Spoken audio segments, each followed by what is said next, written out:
Luísa Damião, vice-presidente do MPLA,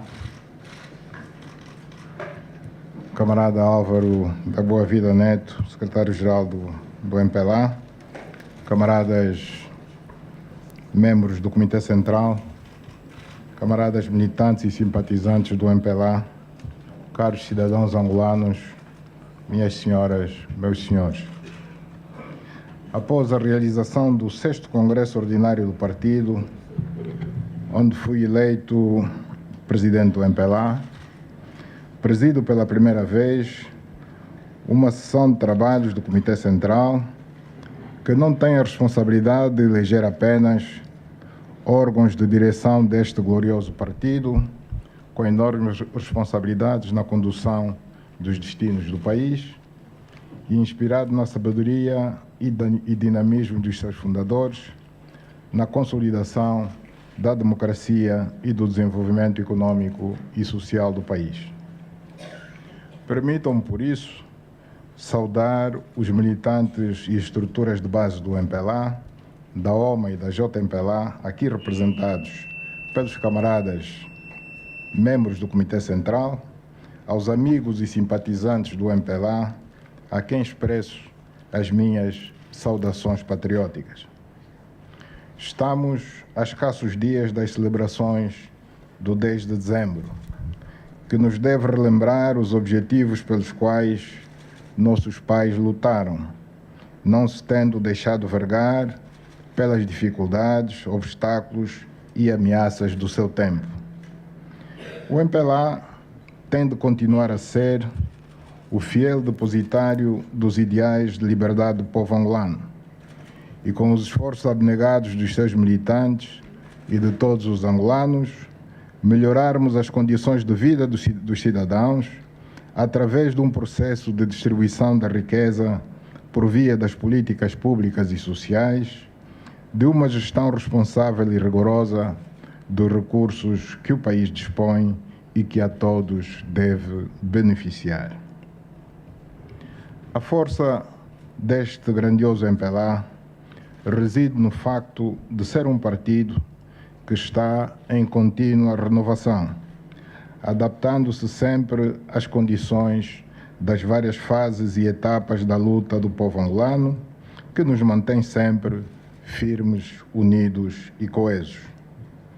Embora o nosso partido assente sua ação no programa e estatutos e no programa de governação sufragado nas urnas pelos eleitores em setembro de 2017, considero fundamental, nesta reunião, definir claramente o rumo a seguir daqui para frente, respeitando precisamente as políticas traçadas naqueles referidos documentos reitores. Não basta termos um bom programa, bons estatutos.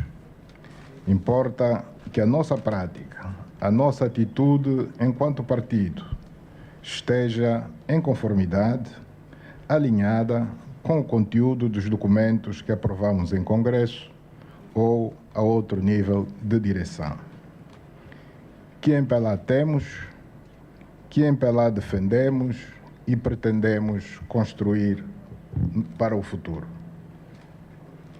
Vivemos novos tempos, com uma oposição mais combativa, uma imprensa mais livre e investigativa, uma sociedade civil mais interventiva e rigorosa na exigência ao estrito cumprimento da lei, do respeito pelo erário público, do respeito pelos direitos e garantias fundamentais dos cidadãos. Por esta razão, o nosso partido deve acompanhar esta dinâmica do tempo, da nossa sociedade e do mundo global em que vivemos e de que somos parte integrante e ativa. O partido deve ser aquilo que os nossos eleitores e a sociedade esperam de nós. Um partido aberto ao diálogo, mas, sobretudo, um partido que, pela sua prática cotidiana, pelo exemplo de seus militantes e dirigentes, seja uma referência moral para os angolanos. Há comportamentos e atitudes que urge corrigir, porque colocam em causa o bom nome do partido. Militantes há que, acoberto do nome do partido ou da sua condição de dirigentes, lesam gravemente o interesse público, cometem desmandos, arbitrariedades e abuso de poder em detrimento de pacatos cidadãos, evocando muitas vezes a figura caricata do incógnito camarada ordens superiores, que deve ser banido ou passar a ter, a partir de agora, nome e rosto. É evidente que não podemos subscrever por baixo tudo quanto de mal, de errado foi feito. Caso contrário, não teríamos defendido o slogan de campanha: melhorar o que está bem, corrigir o que está mal.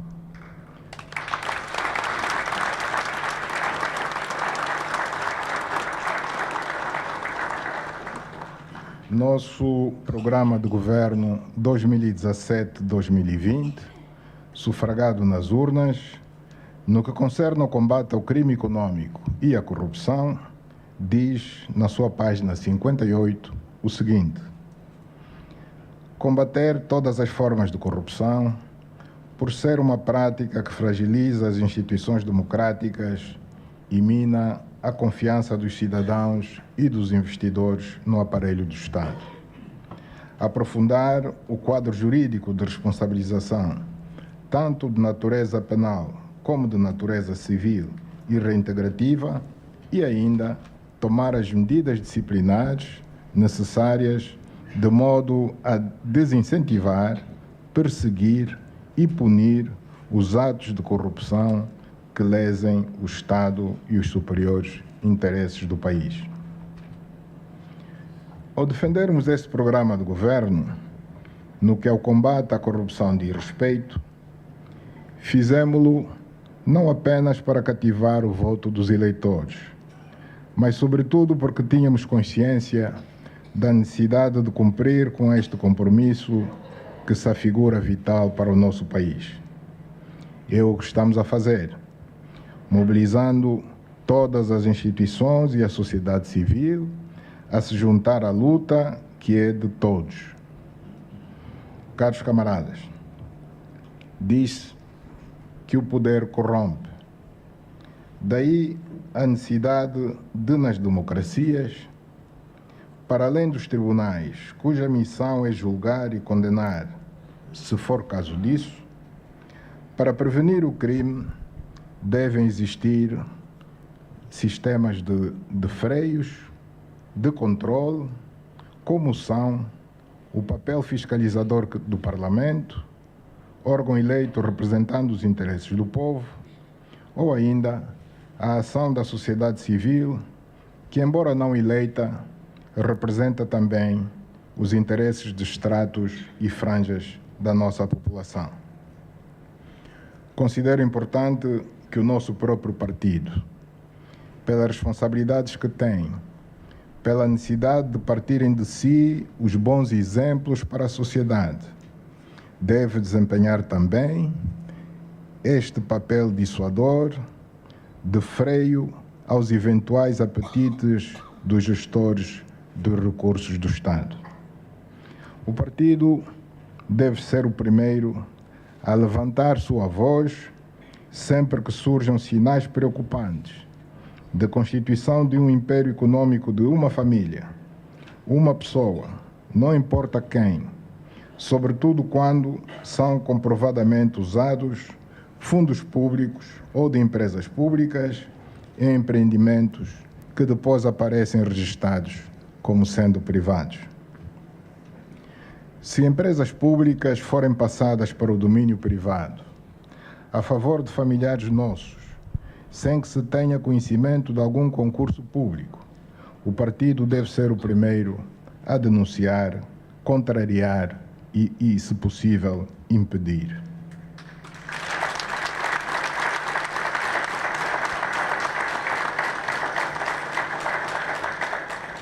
O partido deve condenar e impedir que as empreitadas das grandes obras públicas, como portos, aeroportos, centrais hidroelétricas, cimenteiras, ordenamento e gestão de cidades e outros, sejam entregues a nossos filhos, familiares ou outros próximos, se não obedecerem às regras e normas do concurso público, da contratação e da sã concorrência.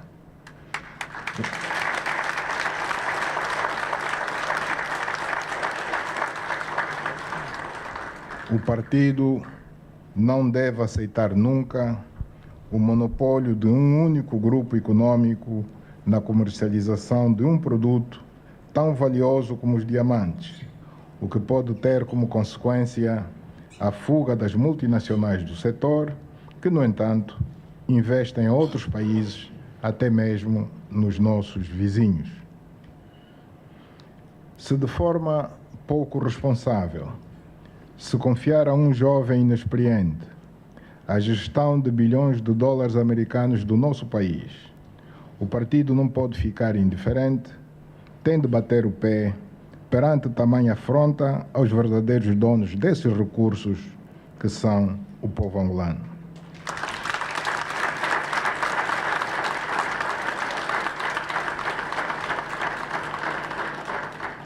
Quando tivermos a coragem de assumir esta postura, então o país sairá a ganhar, porque se o exemplo vier de nós, temos a certeza que toda a sociedade nos seguirá.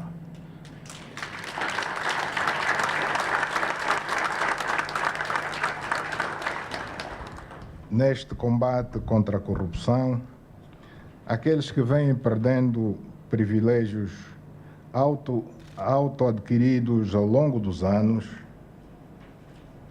deviam ter a sensatez e humildade de agradecer a este povo generoso por lhes ter dado essa possibilidade e não se fazer de vítimas, porque a única vítima do seu comportamento ganancioso foi o povo angolano.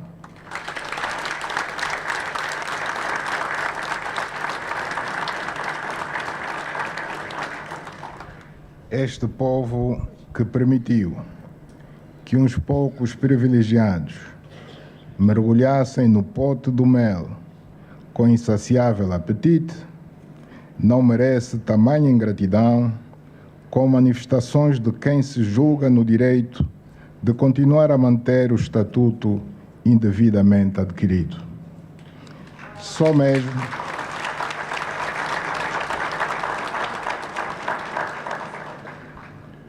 Só mesmo a falta de patriotismo pode levar um cidadão nacional a desencorajar o investimento privado estrangeiro no seu próprio país, que pode trazer emprego e o pão à mesa dos angolanos. Surpreende-nos o facto de cidadãos angolanos invocarem, quem sabe mesmo desejarem e até financiarem uma provável instabilidade política num país como Angola, já bastante martirizado por anos de conflito. Tratando-se de um assunto de segurança nacional, com certeza vamos acompanhar com a seriedade que o assunto requer. Este processo de reformas políticas e econômicas em curso no país já é irreversível. Angola jamais voltará a ser a mesma de há uns anos atrás. A Angola das oportunidades restringidas a uns quantos intocáveis, que tudo podiam, essa Angola pertence à história.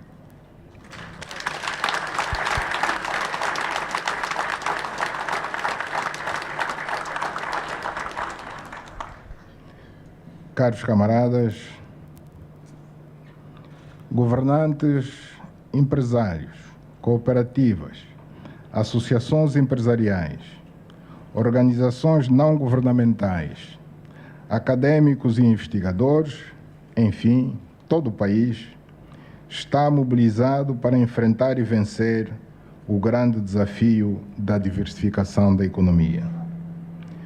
Para o êxito desta missão, contamos também com os recursos financeiros e outro tipo de ativos colocados ilicitamente fora do país, em paraísos fiscais e não só, e que devem ser repatriados voluntária ou coercivamente, à luz das leis sobre o repatriamento de capitais e demais legislação em vigor. Esses recursos serão investidos na nossa economia, contribuindo no esforço nacional de aumento da produção interna de bens e serviços e na geração de empregos. Também aqui, o partido é chamado a liderar esta operação, sobretudo e por maioria de razão, se alguns dos visados forem militantes, dirigentes ou outras altas figuras do nosso próprio partido. Caros camaradas, durante este primeiro ano de governação, procuramos criar um melhor ambiente de negócios através de medidas de moralização da nossa sociedade. Através da aprovação de um conjunto de leis para pôr cobro à existência de monopólios, acabar com a concorrência desleal, facilitar o processo de investimento privado, particularmente o estrangeiro, isentar ou agilizar ao máximo o processo de concessão de vistos, em particular para os investidores. Levamos a cabo, ao mais alto nível, uma verdadeira campanha de diplomacia econômica, mais virada para a mobilização do investidor estrangeiro e que deve ser continuada a outros níveis do Executivo, da agência AIPEX, das missões diplomáticas e da comunicação social. Estamos também a negociar um programa de financiamento com o Fundo Monetário Internacional em condições consideradas não só aceitáveis, mas sobretudo recomendáveis para a credibilidade da Angola junto dos credores e organismos financeiros internacionais.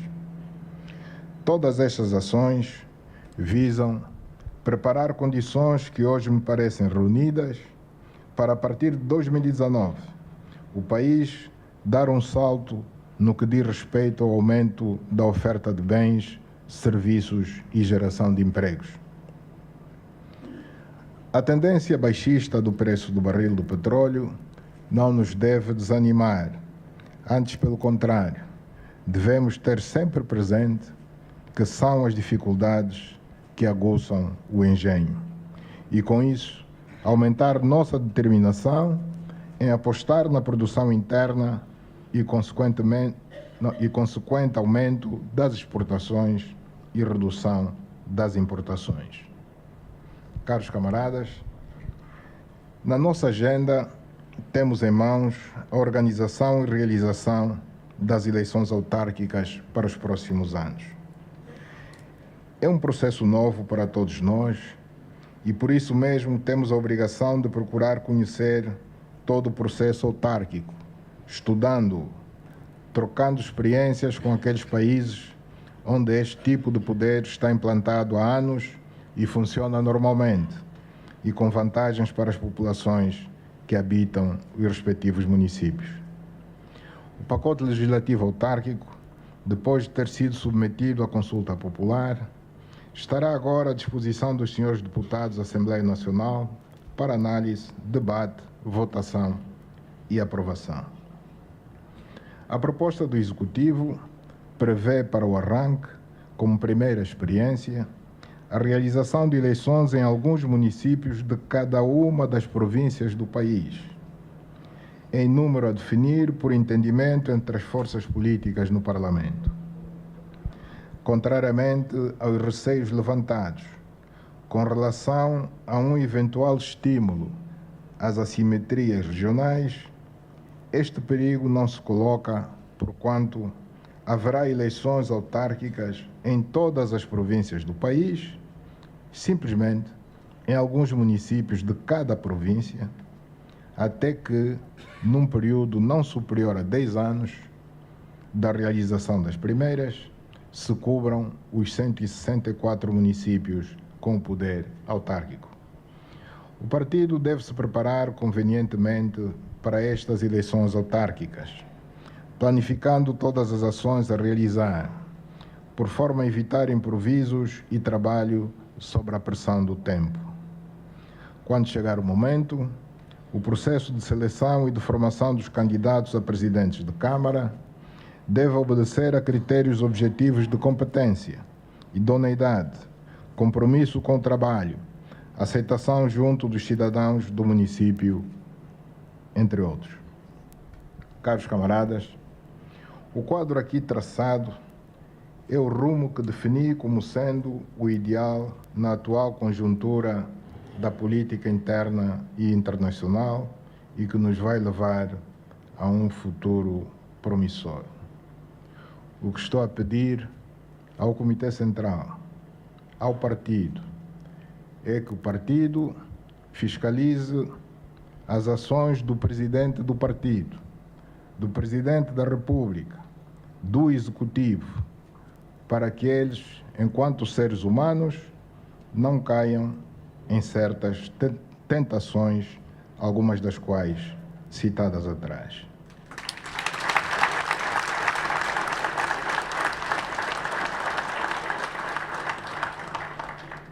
Exorto-vos, pois, a mantermos a unidade e coesão do partido, verdadeiramente comprometidos com a transparência, a boa governação, com o combate contra a corrupção, contra a impunidade, contra o nepotismo, pela defesa dos direitos fundamentais dos cidadãos. Melhorar o que está bem, corrigir o que está mal. Viva o MPLA, a luta continua, a vitória é certa. Declaro aberta a 6ª sessão ordinária do Comitê Central. Obrigado.